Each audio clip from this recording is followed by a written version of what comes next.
I know a lot of you guys are in America. I start every live stream like this.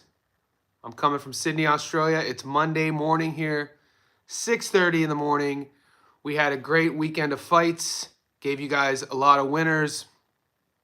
And we hit again. So this first part of the live stream, we're going to go over what happened this past weekend. If you guys followed any of my leads, I'd like to know which ones you hit on. And then obviously we're going to focus.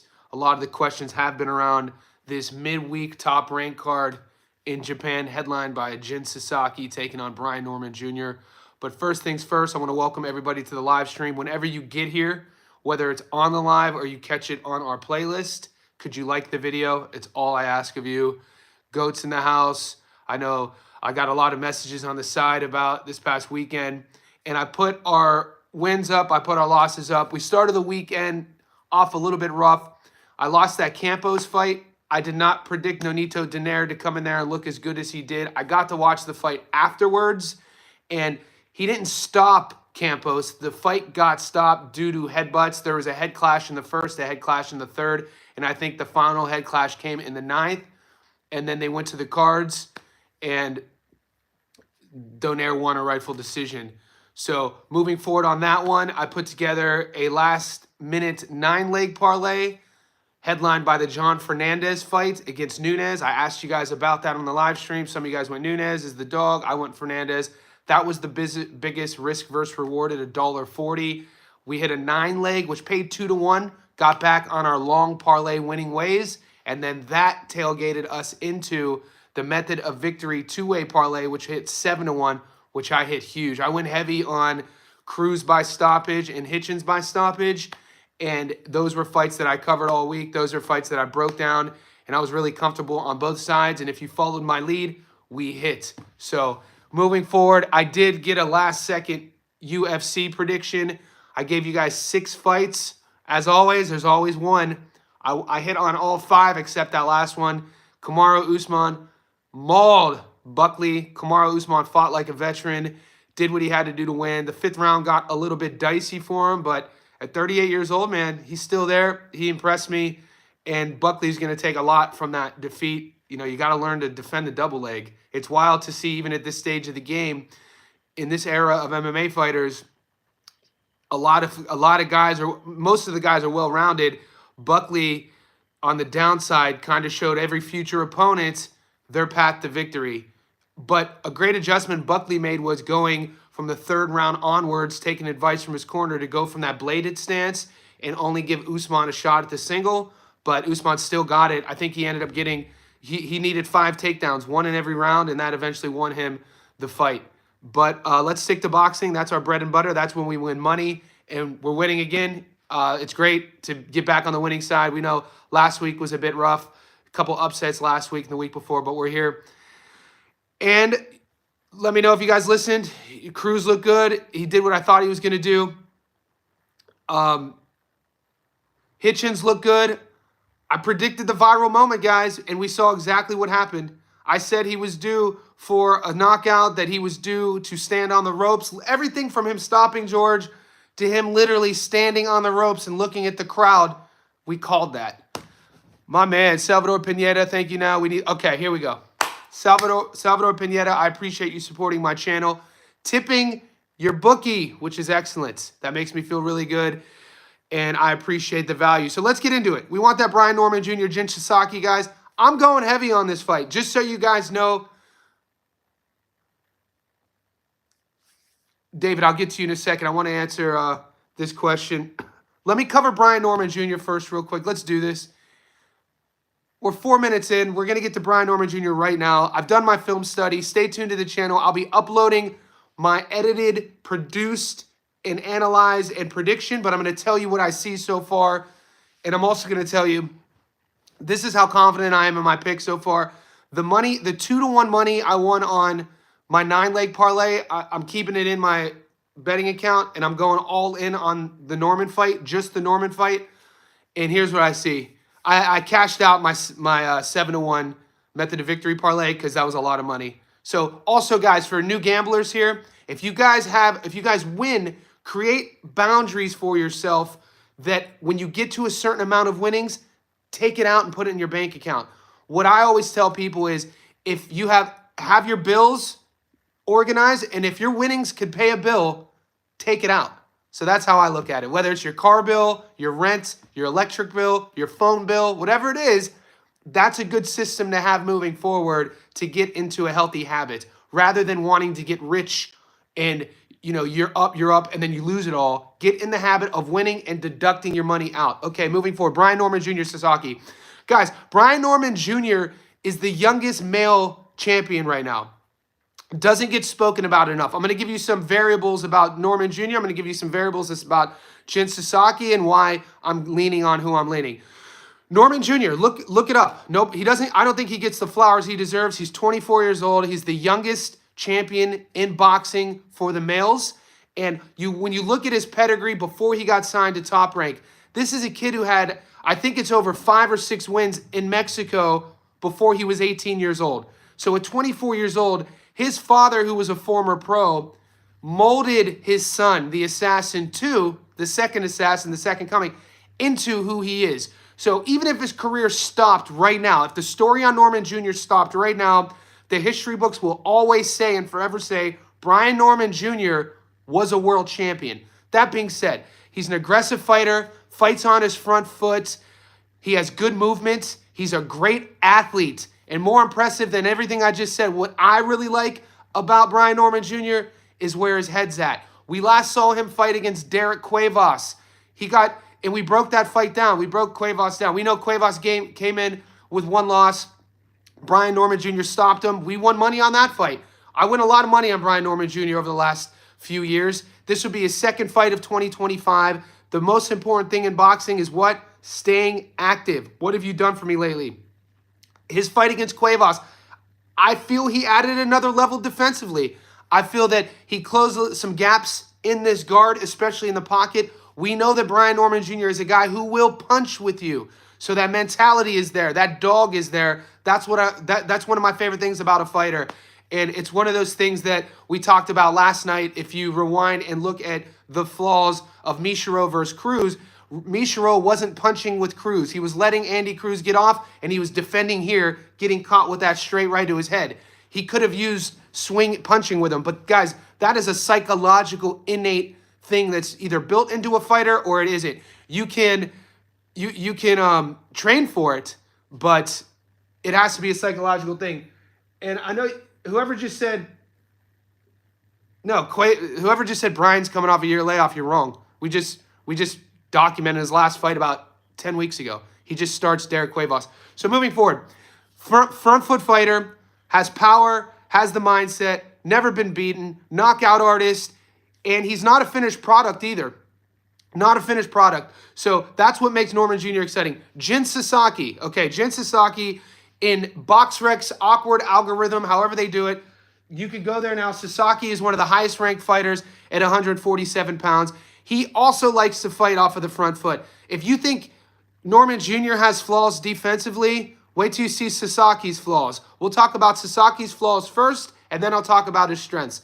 Sasaki's flaws are going to be defensively. He doesn't move as well. What Sasaki is going to want to do is bait Norman into a dogfight and stop Norman from moving. So this is going to come down to, will Brian Norman Jr. play that game? We will get to see Brian Norman Jr.'s fight IQ. His fight IQ and his ego will be tested. And if Sasaki wins those battles and gets Brian Norman Jr. to fight his fight, Sasaki will definitely have a chance to beat Norman Jr.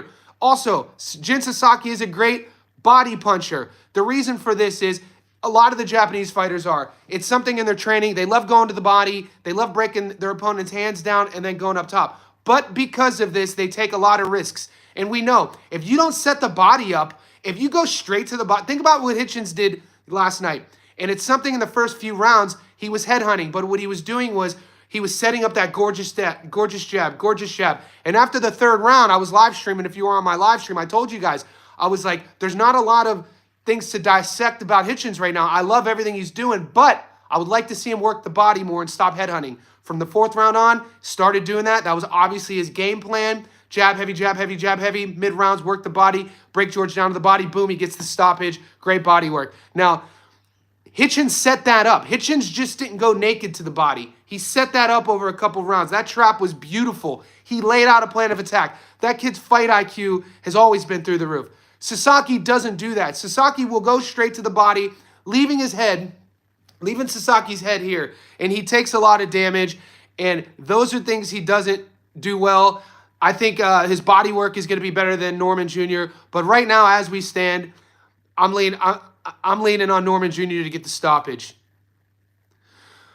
So that's my quick breakdown. Like I said, stay tuned to the channel. I'm uploading that video. You'll get to see Sasaki's highlights. You'll get to see Norman Jr.'s highlights. I'm going to go over the resumes. I'm going to talk about the pros and cons. We're going to talk about what's at stake and, the height advantage, the reach advantage, what each one does well. Sasaki's a year younger than Norman Jr. So, and, you can never undervalue the benefit of being a fighter who's a world champion. You mix that with Norman Jr. traveling 7,000 miles to Japan, putting his hand up, like, yeah, I'm going to fight this dude. Let's do it. And when you look at Sasaki's only loss, Andy Hiroka. Andy Hiroka's a dog, division down. Sasaki missed weight for that fight, and Andy Hiroka stopped him. That fight was scheduled to be at 140 pounds. We know how good Hiroka is, though. All right, guys, let's get to some of these questions. What's up, Dwayne? What's up, Golden Boy? I hope everybody is enjoying their day, enjoying their weekend. Guys, happy Father's Day to you fathers. Callum Walsh, Brian Norman, I like it. We'll have a counter punch here. Yeah, and you know what? It's a good point Next Gen just brought up. I like Norman Jr., about the counterboxing. To be a great counterboxer, you have to have good speed. And Norman Jr. doesn't have, in the division, he's not really known for having the most blazing speed, but he's fast enough, and his counterboxing's good. There's a lot to like about Brian Norman Jr.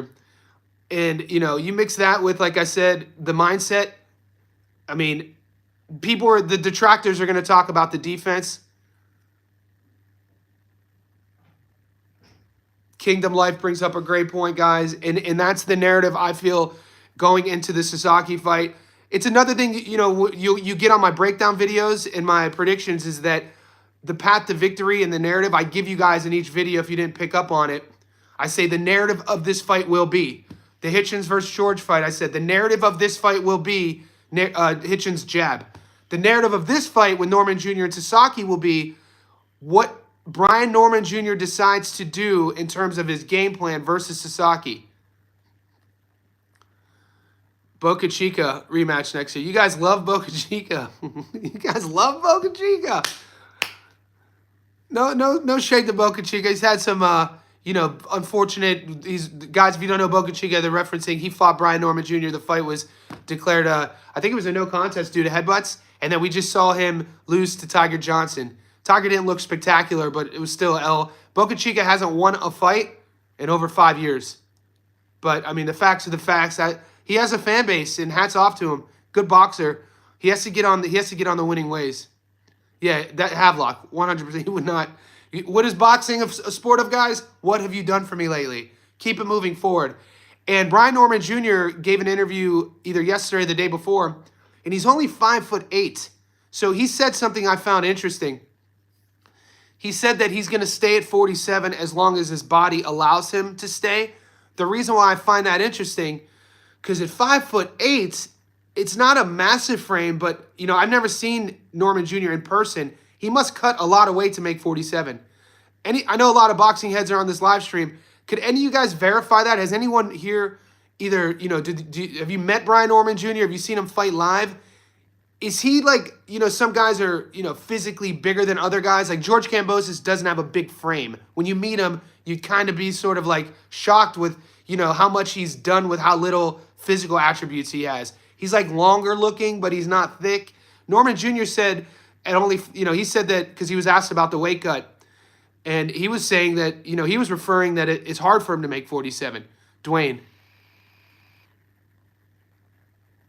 Okay, great question. Who do I see getting the straps? Now, we have to talk about that. We covered the 147-pound division a couple days ago when we found out from Boots' trainer that he was leaving 47. There's still nothing in paper. But, guys, if you follow Jaron's career, everyone here would have to admit it's time to move up to 54. he cuts a lot of weight. And I think he's 27, still young.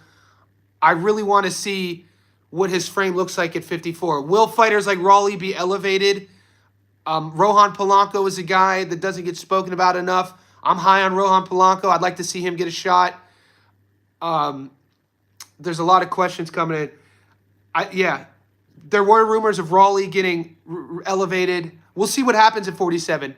It's interesting having Boots leave. It opens it up for a lot of these younger guys to step up. Even Mario Barrios just said. Mario Barrios in an interview this morning just said that after this fight, he's probably going to go up to 54.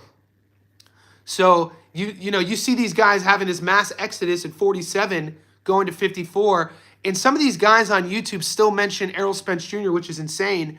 One of these guys, I think you guys told me about him. I was trying to watch the Boxing Voice live stream a couple days ago. And no offense, they probably would think the same about my bootleg live streams. But I didn't know the platform, so I'm watching it, and they take a lot of phone calls. You guys know this. And the dude hosting the Boxing Voice was talking about Errol Spence Jr. like he's still in the mix at 47 and 54. I only reference that because I'm like, I don't really see EJ fighting again. But if you do include him in the mix of that mass exodus at 47, Bud Crawford gone, EJ gone, Barrios is talking about he's leaving, Jaron Ennis is probably leaving, Brian Norman Jr. said he's going to stay at 47 as long as possible. That leaves an opening at 47 for a lot of younger fighters to have electric performances. Dwayne Sykes in the house, Boxing Voice. Yeah, I just found out about it, so I'd like to do my research on what that platform is all about. I like holding my platform to as factual as we can keep it. We have debates on this, though, but they're all healthy debates. Next gen, I don't know if it's necessarily the ounce of gloves or the 7 pounds. Pineda. Yeah, so I just heard about him. The longer you guys are on my channel, you'll learn, I don't watch other content creators. I run my own business. I'm an entrepreneur. I'm a coach. I write books, and I love boxing. So I don't really sit here and watch other content creators unless you guys tell me. So to answer your question about the 10-ounce gloves, I don't know if it's necessarily the 10-ounce gloves when Virgil went up or that 7 pounds. Because think about the 7 pounds, especially from 47 to 54. That's a big difference, especially in your first few fights. There's a power back. Great point, Next Gen. Yeah, Bakram murder. Man, there's so many rumors floating around about Bakram, Virgil, what's happening on the undercard of Canelo versus Bud. There's so many guys at 54. And we'll see what happens. Dude, a fight that's flying under the radar. I'm interested in seeing that Chino fight versus Xander Zayas. They're fighting soon. And Xander's a big guy at 54. DGO, the body caters to the average U.S. fan base. It's crazy how those boxing channels who really don't talk about the minutia of boxing have such big fan bases. Johnny, what's the book called that you wrote? I have 2 of them, Landslide. My first published book came out in 2018. Barnes & Nobles in America used to carry it. It's called Ungoogleable. That was my first podcast. It was called Ungoogleable. I would interview world champions, scientists, entrepreneurs. In that first book, Ungoogleable, there's interviews with Layla Ali, Evander Holyfield, Hoist Gracie, people like that. My second book came out in 2023 called The 24-Hour Reset. That's basically a guide to help guys like yourself and me to live a healthy lifestyle without leaving the house. So little tips and tricks. And there's interviews in that. Chris Algieri's in my second book. George Foreman interview in my second book. A lot of sports scientists. So I come from a journalist interview background where I'm sitting down with fighters, scientists, coaches, and I'm asking questions. But Lubin versus Murtazayev, I heard about that. I'd love to see that. And Erickson Lubin, guys, Lubin, he's coming off that Argiro Holmes fight. Lubin is a guy that, when you think about when he fought Charlo, he was young. He's only 29. Yes, Mar the Prince. We see eye to eye. July 26th. I love that top rank card. And we're going to see, I was really impressed with Chino Garcia against Conwell. I bring it up all the time. whenever, and I bet against him, whenever I see a fighter prove me wrong in the ring, you know, I went heavy on Conwell. I'm still high on Charles Conwell.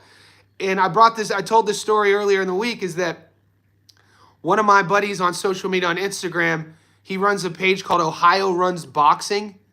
His name is Marcus, and he's a really knowledgeable guy from Ohio, and Conwell's from Cleveland. And I asked him about Conwell before the Chino Garcia fight, and he was like, look, mate, great amateur, undefeated, great power. He was like, I worry about Conwell's fight IQ entering the pocket.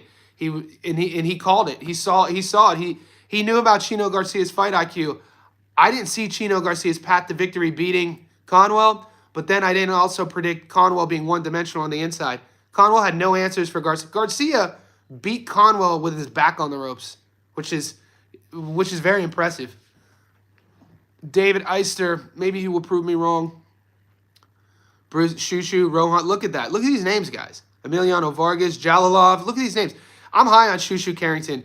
When I've always talked highly of Bruce Carrington, but when I saw the way he beat my boy, Deadly Dana Colwell. Dana Colwell is one of the highest rated 126 fighters in Australia. Dana's a super nice guy. He's an Aboriginal fighter, and he's a great technical boxer, and he's long. Carrington rarely ever fights a guy longer than him at 26. When I saw Carrington, the way he handled Shushu, or when I saw Shushu handle Colwell, I was like, damn, this kid is legit. And then when you see Carrington, how he carries himself, Carrington is a very, very fun prospect. Contender. Jarrell back, I heard. What do you think of Chavez? Guys, I'm going to put a poll up for the Chavez-Jake Paul fight, because you guys know me. Great call, David. I'll finish that point and get to Chino. I'm torn on covering Jake Paul on my channel, just out of my reverence for the sport of boxing. So I'll put a poll up. I'll do it in like a week or so. I'll do a vote poll. I'll ask you guys, do you want me to cover Jake Paul versus Chavez Jr.? And based on the results, I'll cover it if you guys want me to. But as we stand, I don't know if I'm going to cover it. But David Eister brought up a good point about Chino Garcia, about the Mexicans and learning from their resumes. Because if you look and break down Chino Garcia's resume going into the Conwell fight, and you look at some of his losses, man, I didn't know anybody who was taking him except Marcus from Ohio Runs Boxing.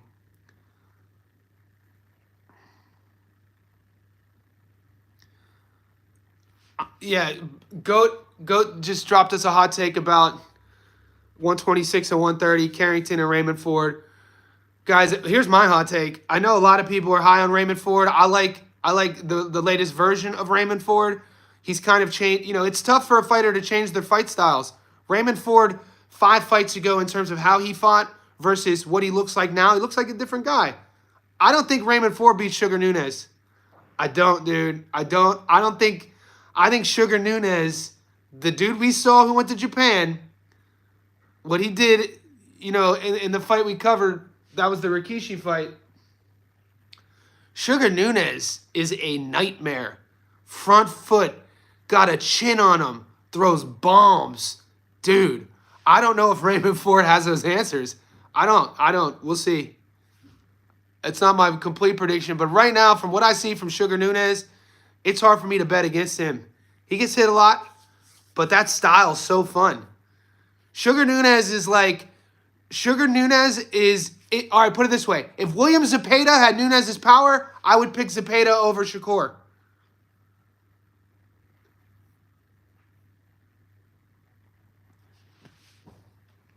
Here we go. And at least, guys, you can side with I'm not one-sided.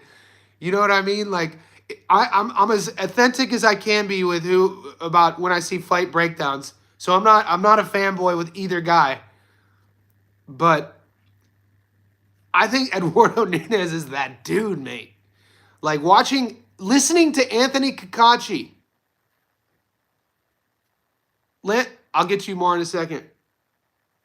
Listening to Anthony Kakachi admit that he didn't want to fight Nunes because of the style, and he would make more money against Lee Wood, that made me think, like, damn, this is a world champion who chose to have his belt vacated to not fight a guy. And then Nunes fought the next week. Nunes versus Ball. I got Sugar Nunes, mate. I'm not high on Nick Ball. I like Nick Ball as an athlete. Nick, dude. Whenever you have guys, I think Kakachi. Do you got Kakachi beating Ford? I think Kakachi would give Ford all he wants. I look, man. I like Raymond Ford. He's not a finished product. I don't see him. I think there's guys who beat him, dude. And I want it. So where were we at? There's a lot of stuff going on. I was on a thought. Nick Ball. Okay, managed very well. Nick Ball. Whenever there's a fight between a really good athlete and a really aggressive, skilled boxer, I think Nick Ball, when we see Nick Ball step up against guys who can match the pace, match the output, but then bring a different element to the game, I don't think Nick Ball is who a lot of people think he is. I don't like his. I don't know. I don't hate Nick Ball. I just see I think there's a list of guys who beats him. I don't think he beats Ford. I don't think he stops Ford. I should know this. The Raymond Ford, is that fight signed?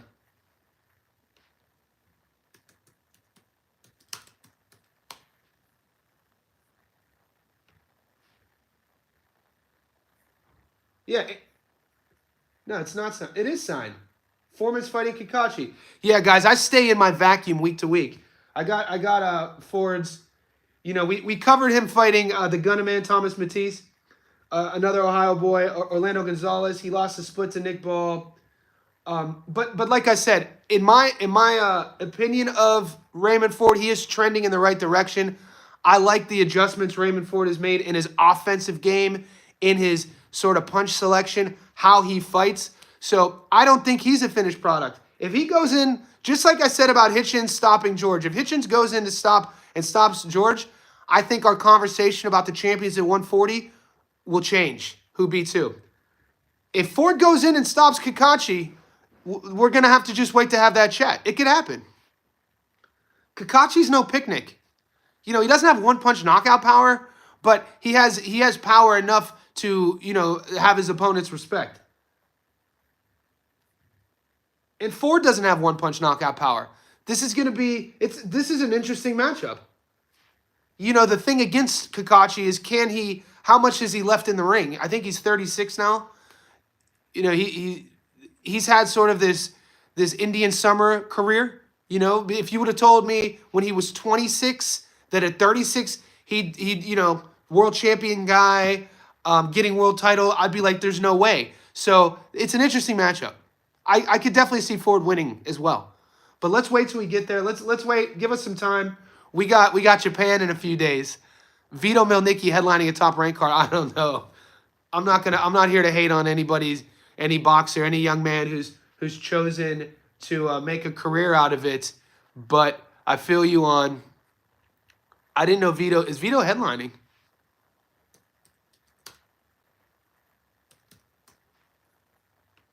I thought we got to say it for what it is. He's coming off a majority draw against Connor Coyle. He lost a majority decision to James Martin. What's his resume? You know what I mean? That's one thing whenever guys, we have to understand though and come to terms when it comes to these promoters marketing a fighter and then getting headline fights.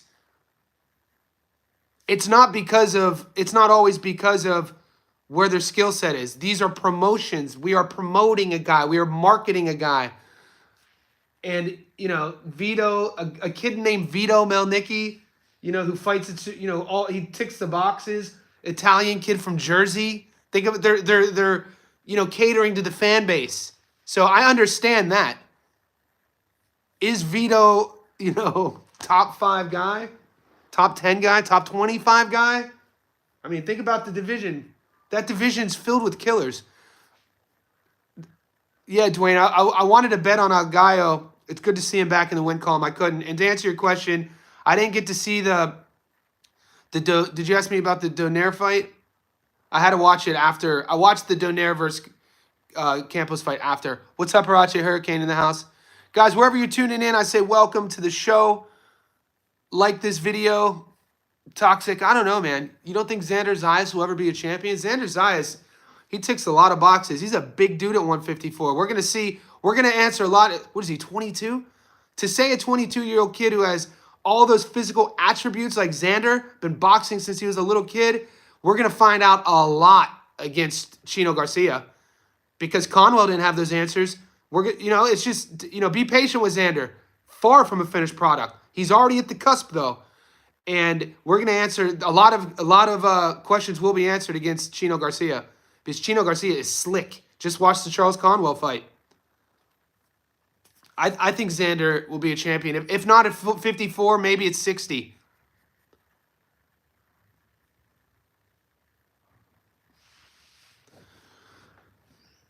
He's a big dude. He's fizzy, cuts a lot of weight, and he lives in the gym. I always tip my hat to, call me what you will, but I like fighters who live that lifestyle. I got Norman losing to Sasaki. I like that guy, but he keeps his head stuck up in the air. He has been stopped before. Norman been looking sharp. Yeah, I'm leaning Norman stopping Sasaki too. 154 is overrated. Overrated, David, compared to what? For anything to be overrated, we'd have to have a compare and contrast compared to what? What is 154 overrated compared to? 160. It's kind of a swing division. Janibek Elamhanaleh, Carlos Ademas, the old man. They lucky Trammell isn't 5 years younger. But, timeline's a timeline. Okay. David, I like your reasoning. Not as scientific as I thought it was going to be, but at least your reasoning is authentic and it's personal to yourself. So I could definitely respect your reasoning. It's like my reasoning with I don't like domestic heavyweights and I don't like international domestic fights. I'm trash on my international domestic predictions. This is why I didn't do a breakdown video of Alate versus Gorsh. You guys bullied me. You know what? I'm blaming it on you. You guys bullied me into betting on Alate versus Gorsh for sure. I didn't want to bet on that, but you guys kept asking me. And, domestic level international fights, get out of here. I'm done. If you're not a prospect or a contender, I'm done. And then obviously the domestic heavyweights anywhere in the world, I don't really bet on. But just like David said, every time he bets at 154, he loses. I know we're playing lots of the hate in here. Toxic, we need the hate though, baby. We need the hate. The hate allows us, the hate assists us in our personal growth. Got to make adjustments. And Toxic, I made an adjustment. And I won that this week. My adjustment since the hate about Plant losing on the money line is whenever there's a main event money line and it's under $1.10, I'm not picking the money line.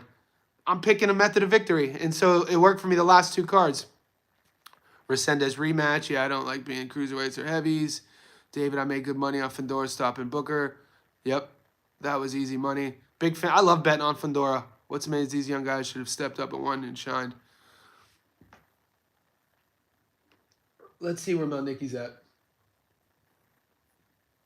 Look at 54. A guy we don't talk about. If you go down, this is the BoxRec algorithm, guys. So, before you attack it. 154 on BoxRec.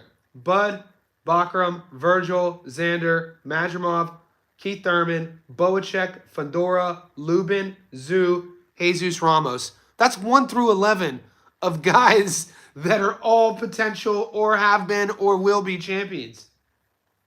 Which is insane. 1 through 11. What other division has that? Go to other divisions. Oh, that's nice. I want to hear AB say, you can't hit me. Guys, I think AB deserves credit because I hear all the young bucks now saying, let him cook or it's cooked. But I think did AB coin the phrase, he's getting cooked or I'm cooked?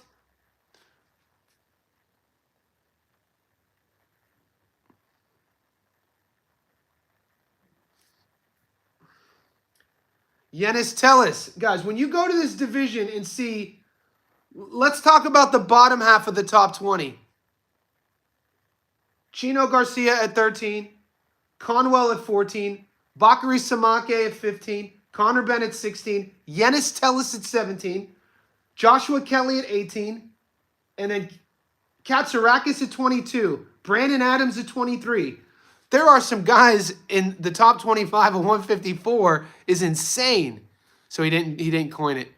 Yeah, I miss AB. To go back to 2013, those press conferences when he's sitting there with who's damn my memory slips. Floyd Mayweather's right hand man. I know he stepped away from the money team maybe a couple years ago. I should know his name.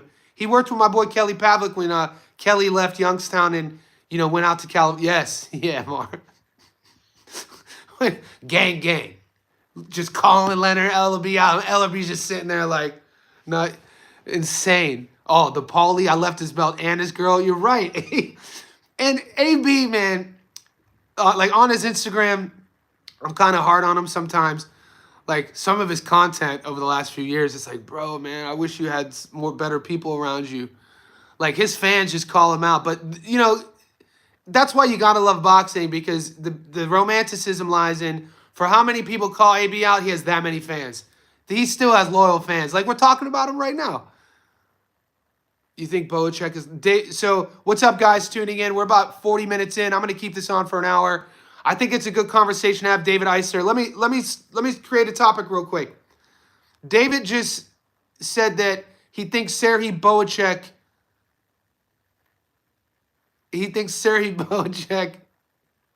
doesn't have the hunger to fight. Obviously, he's referring to his last fight against Michael Fox.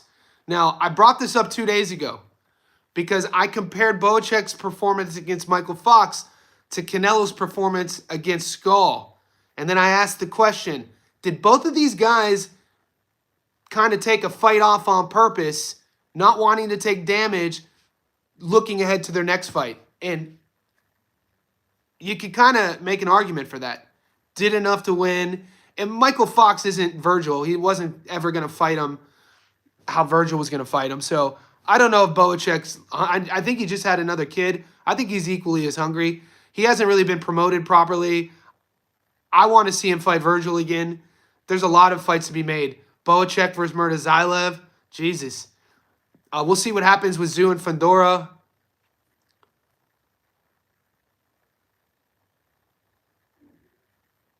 Yeah, it felt like a sparring match, GOAT. I'm going to close the book on my end on AB. But yeah, remember 2 years ago on Twitter?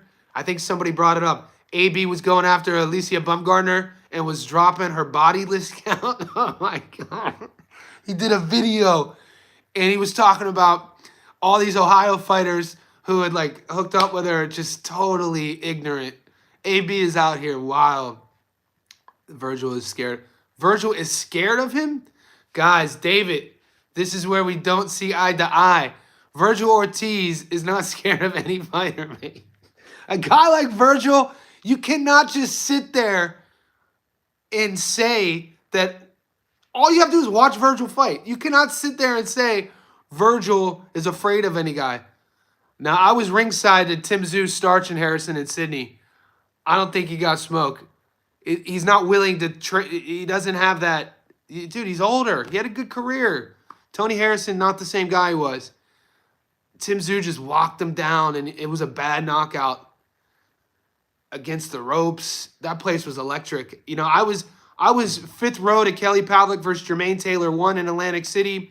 I was in the fourth row to Kelly Pavlik versus Max Sertuche in Disneyland in the Pond. And I was in about the seventh row to Tim Tszyu versus Harrison in Sydney. Granted, there were 20,000 people in Sydney. That was the most electric arena I'd ever seen. Sydney goes crazy for Tszyu. And that Tszyu, before the Fandora fight, was a different beast.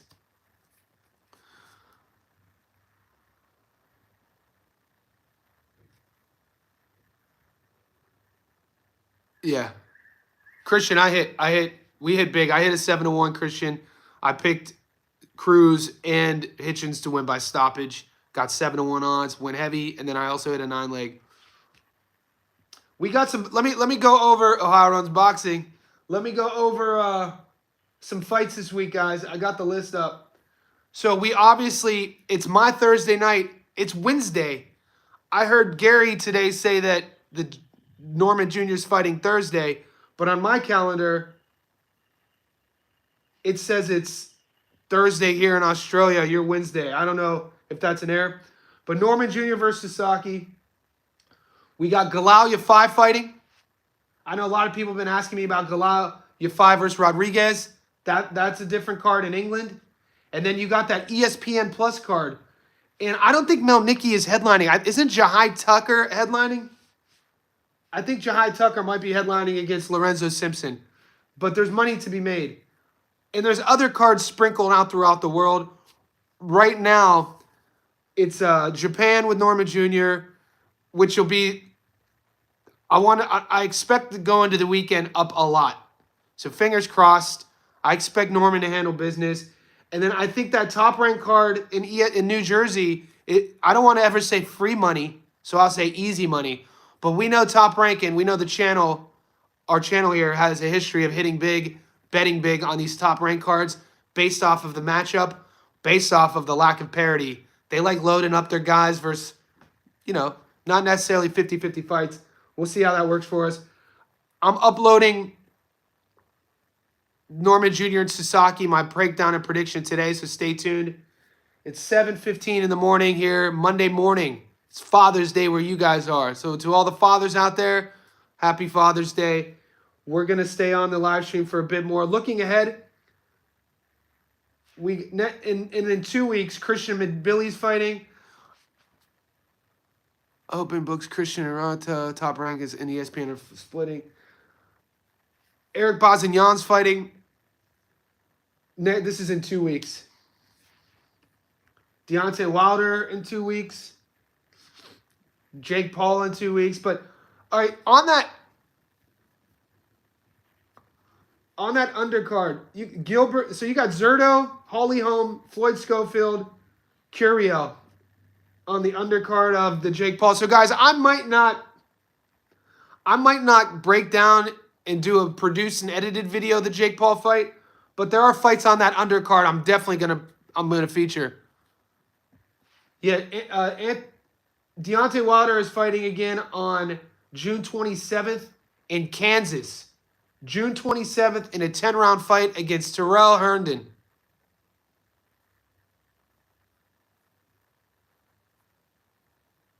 So yeah, staying in the moment this week to answer PJ's question. We're betting on the Japanese card. Brandon, I love it. There you go. Brandon followed the lead. He bet $100 on Cruz and Hitchins. Won. Hopefully you guys listen to me. Won. I just, sometimes things just fall in line with the breakdowns, analysis, and the prediction. I was really, really secure with those picks. I know, Christian. I don't know. I'd have to look on why they did that. Yeah, Havelock. I have 3 fights right now that I could bet on the Japanese card, Havelock. So maybe using this as an example, I think you guys might get the Araneta fight. You guys should be able to bet on Christian Araneta. And then there's a really fun prospect out of Japan who's 3-0. I think it's Yuya Oku. So I think there are 3 fights in Japan. So I'm gonna start building our long parlay tomorrow on the live stream, but I'm gonna do a one-off on my prop bet with Brian Norman Jr. I'm really, really selling myself on Norman Jr. to stop Sasaki. The odds are right now 221. So I just got to make the decision to pull the trigger now in anticipation if those odds drop. Generally, when you see a guy like Norman Jr., who's the champion traveling 7,000 miles, fighting on BoxRec, the #1 guy at 47 in Sasaki, the odds for a knockdown shouldn't drop under 200. A knockout shouldn't drop under 200. So I'm going to still wait probably a day. But like I said, stay tuned to the channel.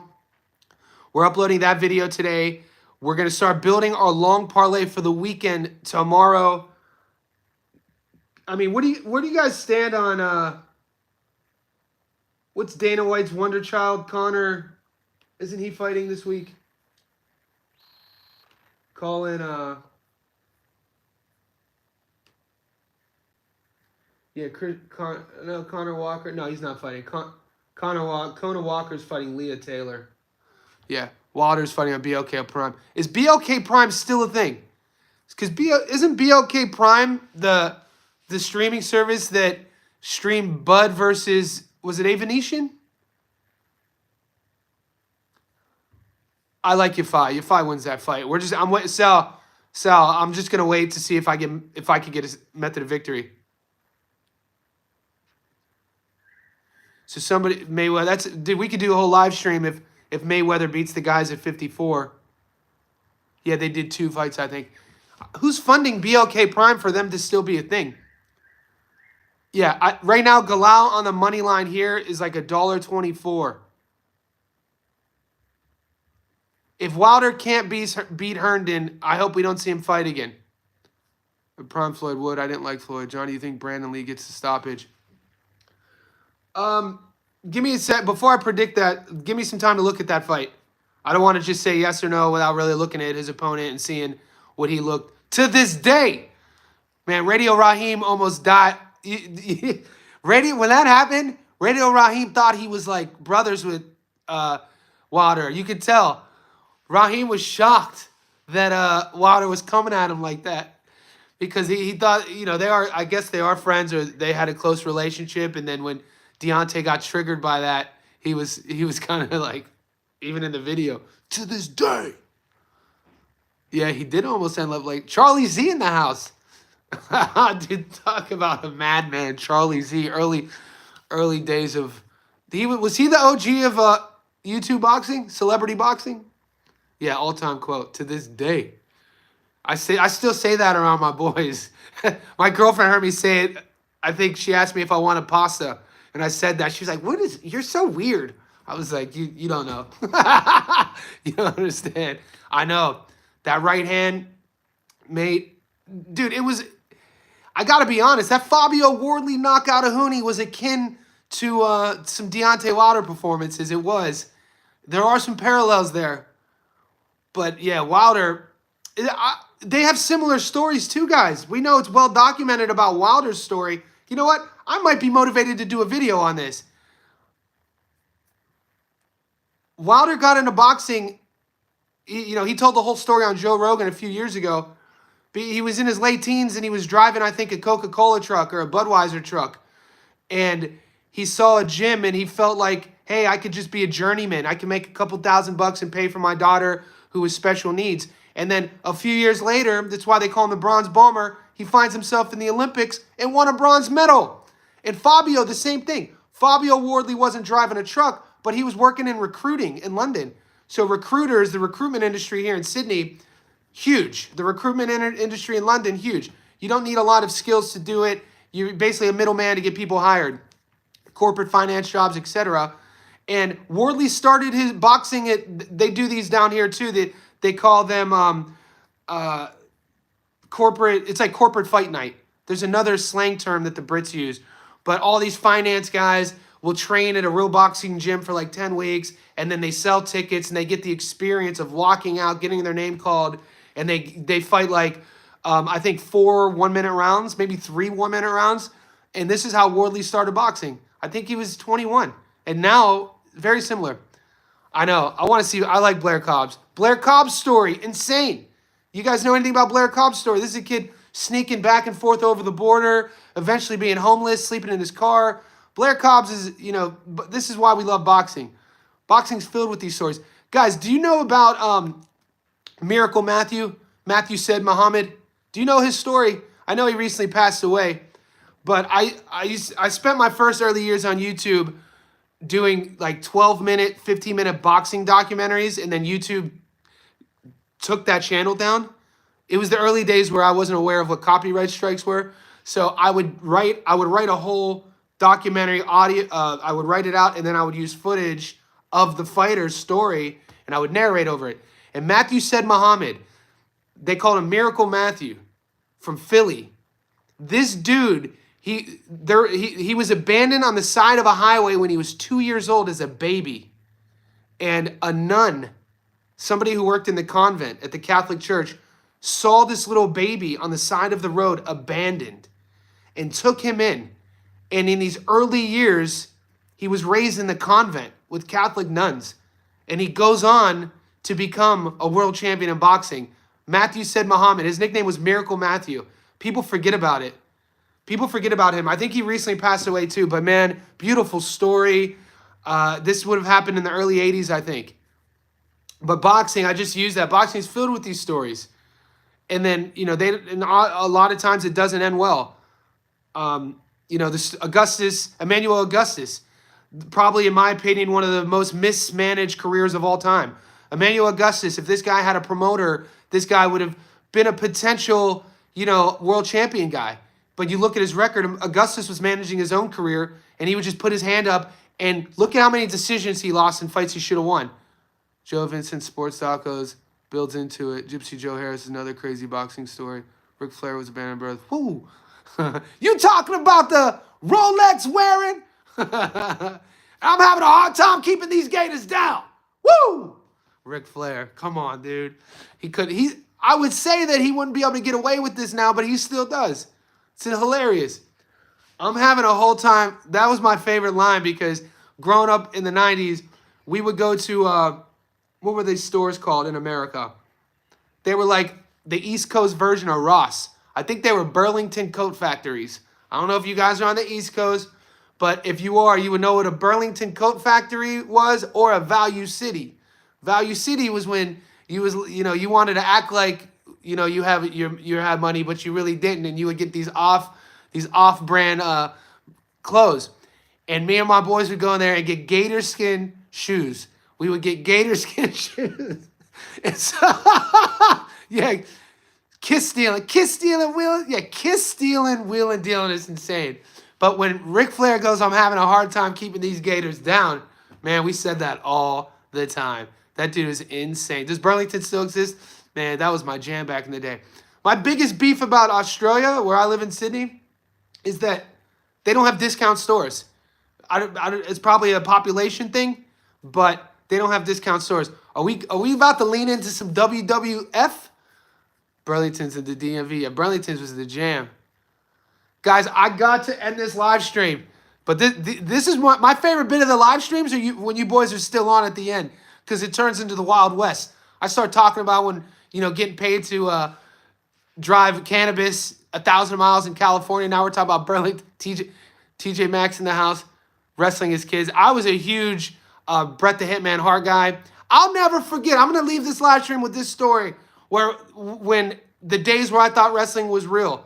This was either the late 80s or early 90s when Brutus the Barber Beefcake had, I think, the Beefcake Barbershop.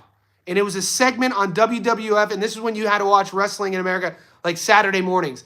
And I had to watch it behind my dad's back, because my dad played college football. He was a Czechoslovakian immigrant to America, big old dude. Johnny, stop watching that fake shit. It's fake. And I'd be like, dude, this is my jam. I'm like 9 years old. And I love Shawn Michaels and Marty Jannetty. They were the Rockers.